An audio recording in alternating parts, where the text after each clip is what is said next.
to go. For some reason, I thought Wyatt would look different after getting edited. But when he steps out onto the porch of his parents' summer reef house, swilling a Corona and swiping my "We're here" message off his phone, he's the same as ever. Still tall and bony, with gray eyes and pale blonde hair that looks like it'll stick to your hand, but doesn't. He stuffs his phone into the pocket of his chinos and gives us a wave. "Boys?" Dre springs past me and up the porch in 3 lanky strides, wrapping Wyatt up like it's been a year instead of a month, then snapping off a slick, twisty custom dap, because Dre has a custom dap with everyone and the motherfucking mailman. "Wyatt Brew, look at this place," he says, rubbing his hand along the organic coral railing, mottled purple like the rest of the reef house. Everything grown from some big-name designer gene print, because Wyatt's parents only ever get the best. Dre wraps his hand around the back of Wyatt's neck and sticks foreheads with him.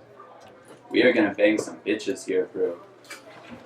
Wyatt grins, catching my eye in a way that makes me not think about bitches.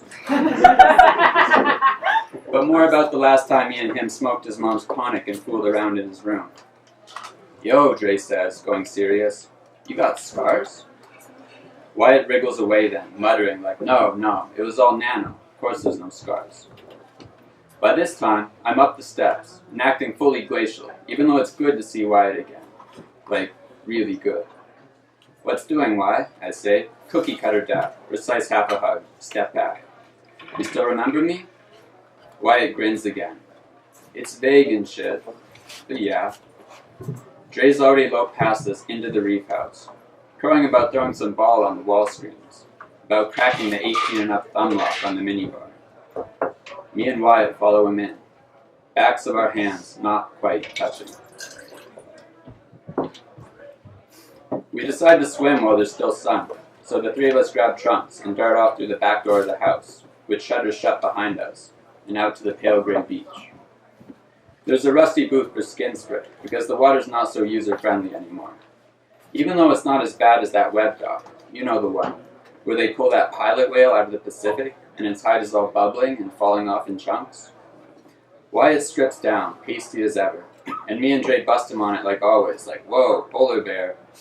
And it feels like a standard scene, except Wyatt doesn't go red and squirmy like usual. Instead he just smiles, this new kind of smile, that I can't quite find the word for. Dre molds a handful of the gritty orange skin spray to his crotch while the gel is setting. So he comes out of the booth with his wobbly skin spray cock hanging off him. We splash around in the waves, dunking each other, and pretending to drown to fuck with the little paddlebot lifeguard. Until Dre's fake dick dissolves, and the water gets chilly enough to slice under the sunshine, turning my toes all thick and cold. Then we slosh out back to the sand and camp down, talking shit about the NBA draft and that 7-footer from Chad who doesn't want to get a nerve mesh for, like, religious reasons. Then, about the 2 girls a little ways off, who are cam-chatting someone in a foreign language. They're both wearing black bikinis, and one has an animated tattoo of a flowering vine slithering up and down her leg, which makes Dre pantomime humping his towel. Wyatt is laughing and seems fully normal, even though I wikied all this shit about post-edit malaise. How people feel like they lost their phone, but in their head, and they're patting every part of their brain trying to find it. And his mom, when she chatted me, she said that he might be sad, might be distant.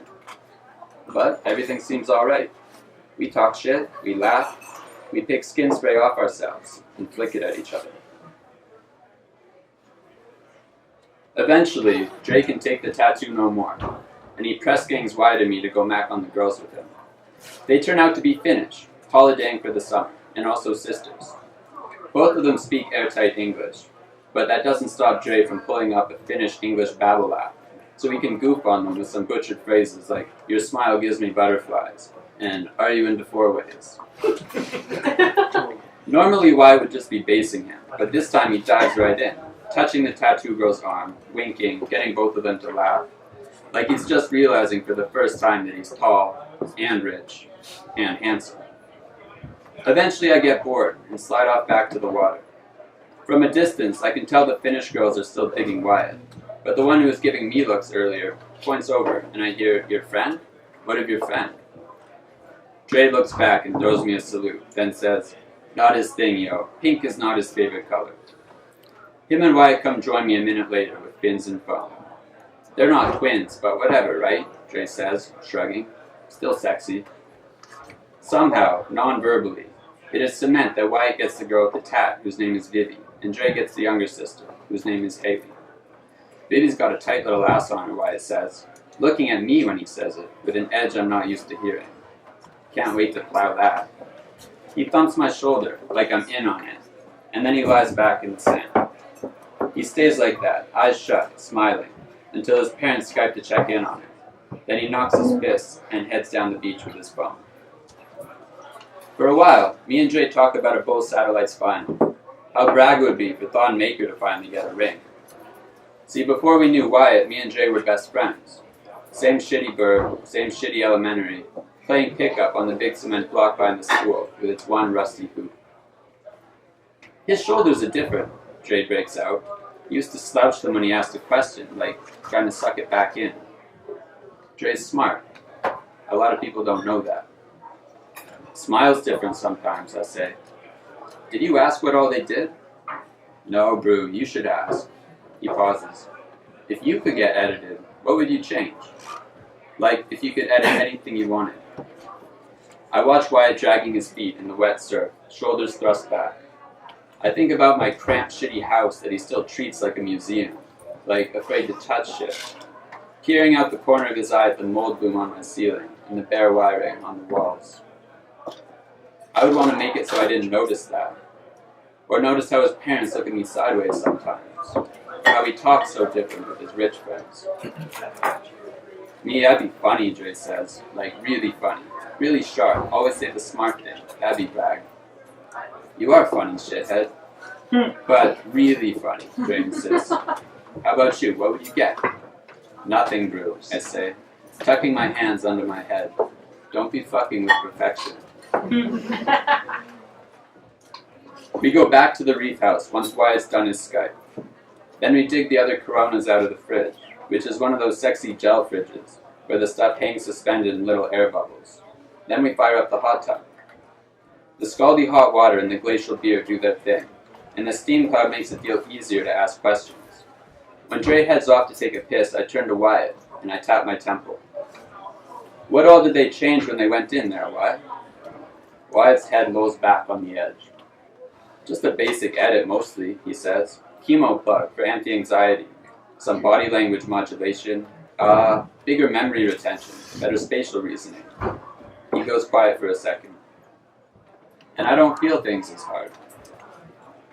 Like the shitty things, bad memories. I remember feeling bad, but I don't feel bad remembering, you know?" Our legs brush together under the water, hairs all swirling up on each other. "And the good ones?" I say. "Success, boys," Dre announces, back with a shit-eating grin and a frosty bottle of Jägermeister. "Thought I was gonna have to go chop someone's thumb off." Wyatt shifts over to make room, and Dre ends up between us. He throws his chats with the Finnish girls up on the wall screen, so we all get to witness the slow erosion of their plan to sneak out and meet us. By this time, we're all drunk enough not to care. Not that I ever did. "Still a brag first night," Wyatt says. "Like old times, yeah?" "Brag," Dre says. "I'm gonna have a place like this when I'm rich, yo. And I'll fly them fins over on suborbital." Wyatt does that new smile again, and I lock down the word for it. Permissive. It rubs me so wrong, I have to take 2 chugs in a row to get the happy feeling back. But it works. Soon we're all laughing, all blurred, and it feels almost like we're drinking for the first time again. I remember Wyatt slipped his parents some bullshit about a midnight pickup game, and instead we all got pulped at this party. And Wyatt finally admitted that he never invited us over after ball because he was ashamed of his big swanky house. And I almost hit him then, but by the end of the night we were all level. That's when I started liking him, I think. Not just for setting screens tight, but also for his slow-mo, straight-faced jokes, and the way he flopped his arm around me to slur secrets. I slurred some back, and in a week it got so my hands had a particular zone on his hip bones, and kissing him was easy. When my sister got fucked up bad on pills and had to go to emerge, for some reason I told Wyatt first. He came over to the hospital, still digging the crust out his eyes.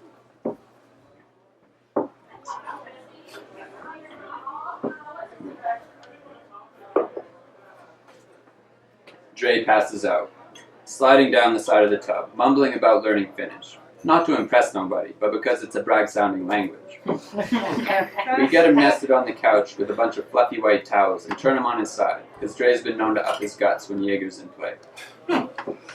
Dart to the beach again, Wyatt says. I feel a little bad leaving Dre, but I'm drunk, so only a little. We pull on clothes and stagger on out, still dripping. The beach looks good at night. The tide coming in, soft and foamy, and smoothing big arcs in the sand. The moon is nearly full, circled up by these jagged-looking clouds. We plow seats in the sand, which still feels warm, and watch the buoys at the edge of the swimming area bloom on one by one, bright yellow. The lifeguard is still paddling back and forth, making ripples in the water. I missed you, I finally say, because the week in hospital and the 3 in neural recovery almost did feel like a year. I missed you too, Wyatt says, and then we're kissing. His dry lips on my lips and my hand on his hip. It doesn't feel right. When my tongue touches his lips, he shivers. Not a sexy shiver, but a shiver like he just touched something dead. He pulls away. Sorry, Brew, he says. Thought maybe I could. Can't. He puts a finger to his skull, where there's no scarring, because they did it all with Nano. And I get it now, why Dre's body was always between ours. They did that too? I asked dumbly. My parents thought it would be better, he says. Simpler. Sorry. They knew about you and me? I say. He shakes his head, and that makes it worse, because it means he didn't tell me. Nothing like that, he says. It's just simpler this way, you know, for later in life. Always like girls more anyway, you know? There's this new thing swelling, big and inky in the space between us. Black and bitter, so I can almost taste it. Oh yeah, I say. Good call. Way simpler. Simpler the better. Your rich boy life is way fucking complicated. I didn't know if it would take or whatever, Wyatt says. I thought maybe... That's why me and Dre are your boys, right? I say. We keep it so simple. A couple clowns from the Lowbird to make you happy, help you remember how good you got it. I'm almost spitting. That's what this weekend is, right? Therapy. Get you out of whatever post-surgery funk your mom fucking chatted me about. She what? For the first time, Wyatt flushes like he used to, goes blotchy red. I had to beg them to let me do the weekend with you. Fucking beg. They wanted me in Sapka. Then the flush is gone again, quicker than should be possible. He gives his new smile. We're still friends, Brew. Right? I can't make him mad anymore, or hard, or anything else. But I wonder now if I ever did.